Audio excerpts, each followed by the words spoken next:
Are you guys tired of using the same old combination blow build on your Prismatic Hunter? Well, get ready to dominate in Destiny 2 with the Ultimate Hunter build that will make you unstoppable in every activity. This build will be taking advantage of increasing your ignition damage. You'll be able to sever targets to lower their outgoing damage towards you. We'll also be able to slow and freeze combatants and get that shatter damage. We'll be able to weaken targets so that they take increased damage. We can go invisible to help us stay alive. And to top it all off, we'll be able to stun all 3 champion types, as well as take advantage of restoration for that increased healing in endgame PvE content. This build really does have it all to help you support your team. And if you want to help support my team, head on over to the advanced.gg website, pick yourself up a tasty energy supplement, and use my creator code PAIDTOBEFAMOUS to help support my channel directly. Now let's get into it.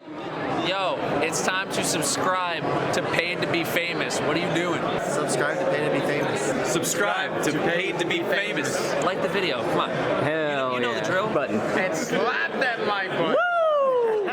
So this Prismatic Hunter build is going to revolve around the Gunpowder Gamble solar aspect. States that defeat targets with abilities, elemental debuff damage, or solar weapons to charge up the improvised solar explosive. And then you can press the grenade button to throw a solar explosive that can be shot midair to cause an ignition. On the Prismatic subclass, light and darkness debuffs will help you build that charge. So you can use blind, jolt, scorch, ignition, suppressions, volatile, and weaken. And for the darkness, you can use slow, freeze, sever, suspend, and unravel to help you get that gunpowder gamble going. And since this build is all about the gunpowder gamble and ignitions, of course we're going to be taking the new solar fulmination artifact perk, where it makes our ignitions do increased damage in an increased radius. This is one of the best artifact perks you can have this season. Now when it comes to the super, we are taking the golden gun. The reason we're taking this is because we're going to be utilizing one of the fragments that pairs with solar really well for endgame. We'll get into that in a minute. For our abilities, we're taking the Gambler's Dodge, which states that when we dodge near an enemy, it will fully recharge our melee ability. And having very high uptime on our melee is very important for this build, and taking Gambler's Dodge is going to ensure that we don't have to really build into our strength stat,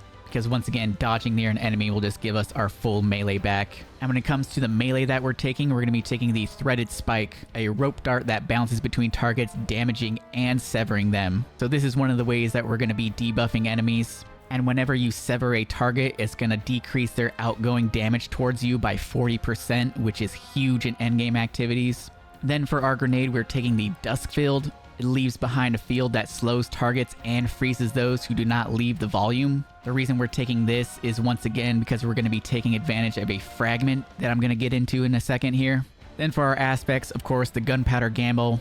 And then the second aspect, we're taking the Stylish Executioner. States that defeating a target affected by elemental debuff grants invisibility and true sight. And after performing a Stylish Execution, your next melee attack while invisible weakens targets. So with this Void aspect, not only will we sever targets with our Threaded Spike, but now we're going to weaken them and they're going to take even more damage. Now getting into our first fragment, we're taking the Facet of Balance. Rapidly defeating targets with light damage grants melee energy. Rapidly defeated targets with darkness damage grants grenade energy. Since this build is all about the melee, this is really going to help us out, and we have a lot of good options for light weapons that will help us get that melee energy. Then we have the Facet of Courage. Our Arc, Solar, and Void abilities deal increased damage to targets afflicted with darkness debuffs. This fragment is really important because our Gunpowder Gamble grenade counts as a light ability, so we will be able to buff that simply by throwing a Threaded Spike into a group of enemies. It's going to debuff them all with the darkness debuff. Then you throw the Gunpowder Gamble grenade, which is already doing increased damage because of the artifact perk.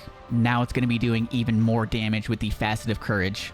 Next up, we have the Facet of Hope. While you have an elemental buff, your class ability regenerates more quickly. This fragment right here pairs really well with the Gambler's Dodge. It's going to help us have that dodge charge up at all times, so all we need to do is dodge near that enemy and then we'll get our melee back instantly, so we can keep on debuffing enemies with our Threaded Spike melee. Then we have the Facet of Ruin. Increases the size and damage of the burst when you shatter a stasis crystal or frozen target, and increases the area of effect of solar ignitions. So we already have solar fulmination from the artifact, increasing the damage of solar ignitions, and the Facet of Ruin is going to increase the area of effect of the solar ignitions. And since we're taking the Dusk Field grenade, we're going to be able to freeze enemies, so once we shatter them, the Facet of Ruin is going to increase the size and damage of that shatter damage. Really nice to have Facet of Ruin. This is a must-have fragment for this build. Then lastly, we have Facet of Purpose. Picking up an orb grants either Amplified Restoration, Frost Armor, Woven Mail, or Overshield based on the damage type of your equipped super. So this is why we're taking the Solar Super, because now every time we pick up an orb, it's going to grant us a Restoration, which is going to help us with our health regen to help keep us alive in those Grandmasters and other endgame content. So that does it for the abilities, aspects, and fragments. Let's get into some of the armor mods that I'm using. On the helmet, we have a heavy ammo finder, and we have a solar harmonic siphon, because I'm going to be taking advantage of solar weapons in this. And then we also have an ashes to assets. Gain bonus super energy on grenade kills. Keep in mind our gunpowder gamble does count as a grenade, and it is really easy to get kills with the gunpowder gamble grenade because of all the increased damage and buffing that we're doing to it. On the arms, we have heavy-handed. Our powered melee final blows create an orb of power. Since we're going to have so much uptime on our threaded spike, we're going to be getting a lot of melee kills, which will give us more orbs created on the field. We got a solar harmonic loader for our solar weapon, and we got focusing strike, grants class ability energy when you cause damage with a powered melee attack.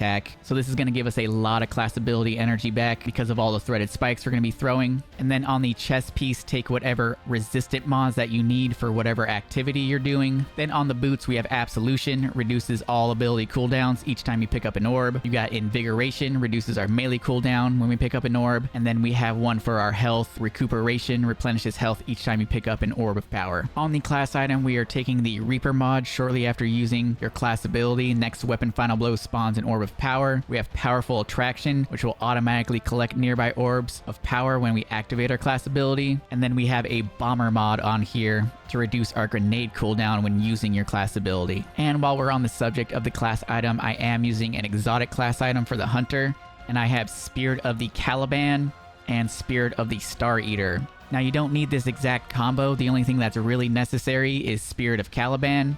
This is going to make our powered melee final blows trigger an ignition. And since we're going to have a melee all the time, and the threaded spike bounces between targets, you can take down multiple enemies with just one melee and they will all explode, causing an ignition. This is a super strong perk to have on your exotic class item. Highly suggest you guys farm this out. It isn't 100% necessary, but it does improve this build significantly.